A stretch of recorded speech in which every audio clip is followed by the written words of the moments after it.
Tudo começou com uma porta que ninguém deveria atravessar. No fim de um corredor, um aviso simples deixava claro: acesso restrito. Do outro lado, Daniel encontrou o paciente 47, declarado morto, mas mantido ligado a aparelhos por apresentar reações que surgiam depois da morte. Após a demissão de Daniel, Rafael começou a notar padrões, registros que se repetiam, pacientes que não seguiam o tempo normal. Entre eles, uma menina internada há anos. Os brinquedos mudavam, os aparelhos permaneciam, mas o corpo não crescia. E então, veio o caso que tirou qualquer dúvida. Um homem sem sinais normais de vida, mantido ali, ligado a aparelhos que indicavam atividades de um corpo saudável. Todos esses casos tinham algo em comum. Todos estavam ligados à ala 3. E naquela noite, Rafael entendeu uma coisa: o hospital escondia algo. E ele precisava de ajuda para descobrir. O estacionamento estava quase vazio. A chuva fina caía sem pressa, refletindo as luzes do hospital no asfalto escuro como um espelho distorcido. O prédio erguia-se à frente, silencioso demais para aquela hora da noite. Imóvel, observando. Rafael permanecia parado, de frente para a entrada. O uniforme ainda grudado ao corpo, úmido de suor e tensão. Ele respirava devagar, como se temesse que qualquer movimento pudesse chamar atenção. A ala 3 estava lá. No segundo andar, uma única janela indicava movimentos. Ele sentiu um arrepio percorrer a espinha. Já tinha visto aqueles movimentos antes. E sabia o que ela significava. Com a mão trêmula, tirou o celular do bolso. O visor iluminou seu rosto cansado. O nome salvo ali parecia mais pesado do que deveria. Daniel. Rafael hesitou por alguns segundos e ligou. O toque ecoou longo demais. Alô? A voz surgiu do outro lado, baixa, desconfiada. Rafael engoliu em seco. Daniel, sou eu. Houve um silêncio curto, mas denso, como se o tempo tivesse desacelerado. Eu imaginei que esse dia ia chegar, respondeu Daniel, com a voz contida. Onde você está? Rafael olhou novamente para o hospital. Em frente ao prédio, disse. Eu não devia estar aqui, mas precisava te avisar. Avisar sobre o quê? Perguntou Daniel.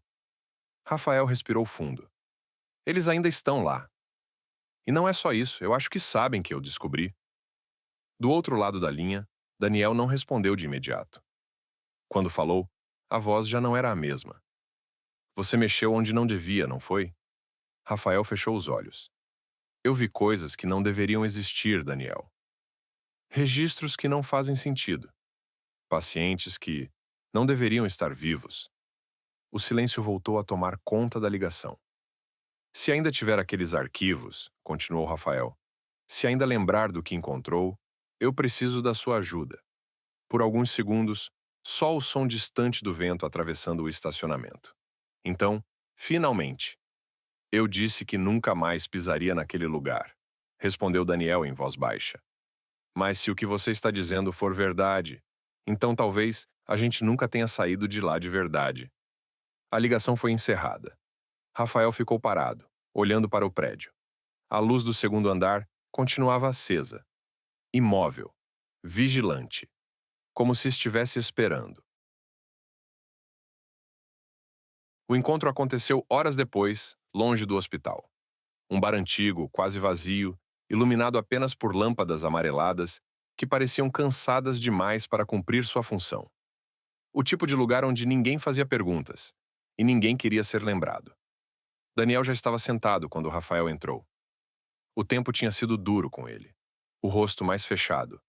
Os olhos fundos demais, para alguém que dizia levar uma vida comum. Eles se encararam por alguns segundos antes de qualquer palavra ser dita. Você não devia ter me ligado, disse Daniel baixo, sem hostilidade. Eu passei semanas tentando esquecer aquele lugar. Rafael sentou-se devagar. Eu tentei fingir que não vi nada, respondeu. Mas aquilo não saiu da minha cabeça. Daniel desviou o olhar. O silêncio entre os dois pesava mais que o barulho do lugar. Quando você saiu, disse ele, pensei que tudo ia acabar. que iam arquivar aqueles prontuários e fingir que nunca existiram. Rafael engoliu em seco. Eles não arquivaram nada. Daniel ergueu os olhos, atento. O que você quer dizer com isso? Rafael respirou fundo antes de continuar. Eu comecei a reparar em padrões. Pacientes que não envelheciam, exames que se repetiam por anos, resultados idênticos, como se o tempo tivesse parado para eles. Daniel passou a mão pelo rosto. Você chegou a ver os arquivos antigos? Perguntou. Rafael hesitou. Alguns, sim. Muitos estavam incompletos. Outros, adulterados. Mas havia algo em comum. Daniel se inclinou para a frente. O quê? Rafael baixou a voz. Todos eles passaram pela ala 3. O bar pareceu ficar mais silencioso. Daniel apoiou os cotovelos na mesa, as mãos unidas. Então eles não estavam apenas sendo tratados, murmurou. Estavam sendo observados. Rafael assentiu. E não por médicos comuns. O olhar de Daniel se perdeu por um instante, como se revisitasse algo que preferia esquecer. Quando eu saí de lá, disse ele, achei que tinha deixado tudo para trás. Mas, se você está certo, fez uma pausa. Talvez a ala 3 nunca tenha parado de funcionar. Um silêncio pesado se instalou entre os dois. Do lado de fora, um carro passou devagar demais. Rafael respirou fundo. Eu acho que eles sabem que eu descobri, disse. E acho que não vão deixar isso passar. Daniel levantou o olhar, sério. Então não temos mais escolha. O que você quer dizer? Daniel apoiou as mãos na mesa. Que, se ainda existe algo funcionando lá dentro, a gente vai ter que voltar. O bar ficou em silêncio. E pela primeira vez desde que saíram do hospital, Rafael sentiu que não estava mais sozinho. O trajeto até o hospital foi feito em silêncio. Rafael mantinha as duas mãos firmes no volante, atento demais à estrada quase vazia. As luzes da cidade passavam lentamente pelo para-brisa, distorcidas pela fina camada de umidade que começava a se formar no vidro. Daniel observava tudo em silêncio. Reconhecia cada esquina, cada sombra projetada pelos postes. Fazia tempo que não passava por ali, mas o corpo reagia, como se tivesse acabado de sair. Quando o prédio surgiu à frente, imponente e apagado, um peso conhecido se instalou no peito dos dois. Rafael reduziu a velocidade. Você ainda pode ir embora, disse, mantendo os olhos fixos na entrada lateral. Se alguém te vir aqui, vai saber que você voltou. Daniel demorou a responder. Eu sei, disse por fim. Mas fingir que nada aconteceu não me protegeu da última vez. O carro parou a alguns metros antes do portão de serviço. O motor permaneceu ligado por alguns segundos, até que Rafael o desligou. O silêncio que se seguiu pareceu mais alto do que qualquer ruído. A ala 3 continua ativa, disse ele em voz baixa. Oficialmente nada mudou. Os prontuários continuam sendo atualizados. E ninguém questiona. Daniel franziu o senho. Então eles sabem que aquilo ainda está acontecendo. Rafael assentiu lentamente. E sabem que eu sei.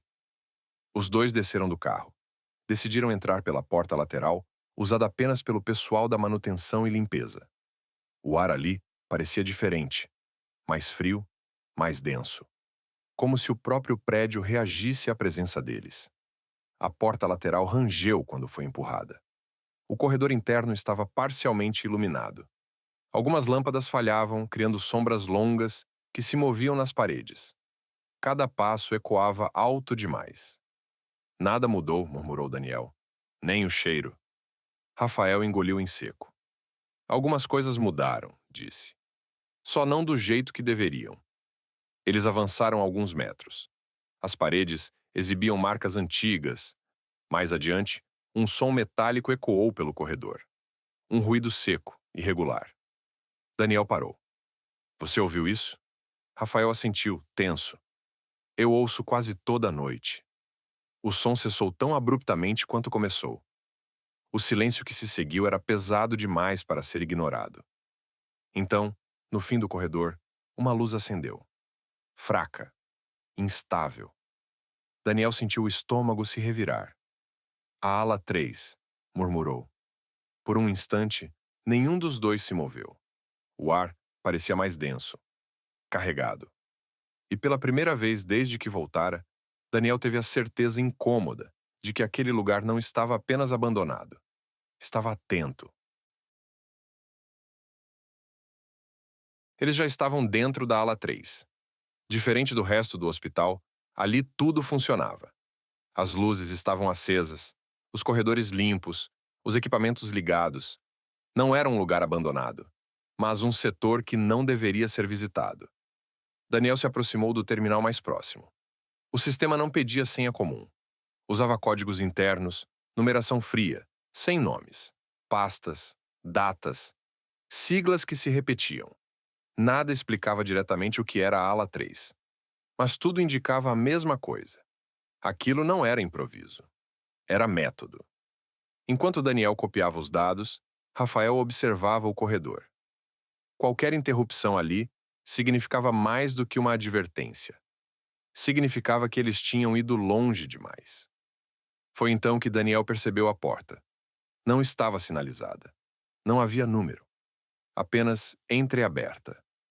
Por um instante, ele hesitou. Depois, empurrou a porta com cuidado.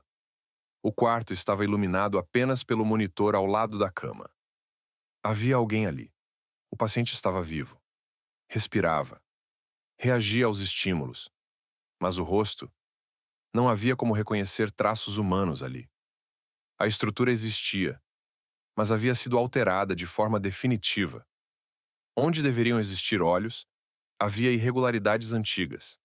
Onde deveria haver uma boca, apenas deformações reconstruídas. Não era um ferimento recente. Não era um acidente. Aquilo era o resultado final de algo planejado. Daniel sentiu o estômago revirar. Rafael não disse nada, mas entendeu no mesmo instante. Aquela experiência não tinha falhado. Ela tinha sido concluída. Um som distante ecoou no corredor. Passos. Comunicação interna. Alguma coisa havia mudado. Eles não tinham tempo. Não podiam ficar. Não podiam ajudar. Daniel deu um último olhar para o paciente. Depois, fechou a porta. O quarto voltou ao silêncio. Minutos depois, eles já estavam fora da ala 3. Os dados estavam salvos, mas incompletos, fragmentados, insuficientes para explicar tudo. Daniel sabia que aquilo era apenas uma parte do sistema.